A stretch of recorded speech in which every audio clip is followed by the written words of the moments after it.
Тепер питання до пана Лавриновича. Ви ж юрист, хоча в мене таке враження, що ви іноді шкодуєте, що ви більше не займалися там надтвердими матеріалами, і ліпше б, може, їм займатися. Я не шкодую. Добре, як юрист. Все в житті складалося так, як мало складатися. Добре, як юрист, яка є необхідність, з вашої точки зору, або причини, чому такі зміни в Конституцію пропонуються президентом Порошенком?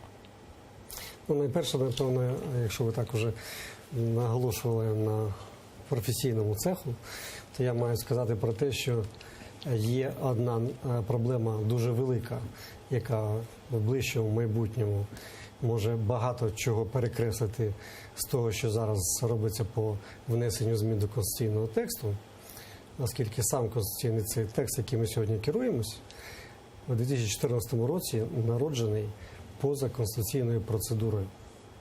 Тоді, якщо ви пам'ятаєте, постановою Верховної Ради було визначено, яким текстом користуватися. Потім був прийнятий закон про особливості використання конституційного тексту.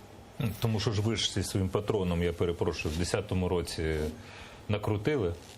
Так от, щодо патронів... За що ви маєте тепер кримінальну справу? Так от, щодо патронів і зброї іншої. Ні, не патрон це начальник. Януковича має на увазі. Я непогано розумію тут вашу риторику. Так от, хочу сказати, що в 2010 році було прийнято Конституційним судом України без патронів рішення, яке стерильне з точки зору юриспруденції, оскільки немає жодної людини, яка має там поняття про конституційне право, і в Україні, і поза її межами, яка б сказала, що в 2004 році, коли вносили зміни до Конституції, не була порушена процедура 13-го розділу Конституції України. І це визнали всі 100% суддів, що була порушена процедура, і тому ті зміни неконституційні. А неконституційність змін тягне за собою втрату чинності цих змін. Тому тут не на місці ваша іронія щодо того, хто що накрутив.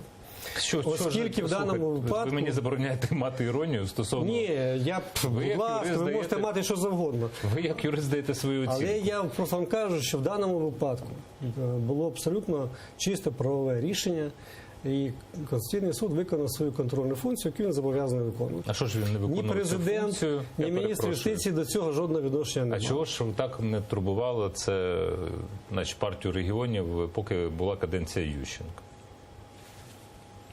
Коли була каденція Ющенка, було два подання до Конституційного суду з цього приводу. Одне подання було відправлено назад через неправильність оформлення, а по-іншому було, здається, було прийнято рішення часткове. Одне подання давала фракція БЮТ, друге – фракція «Наша Україна».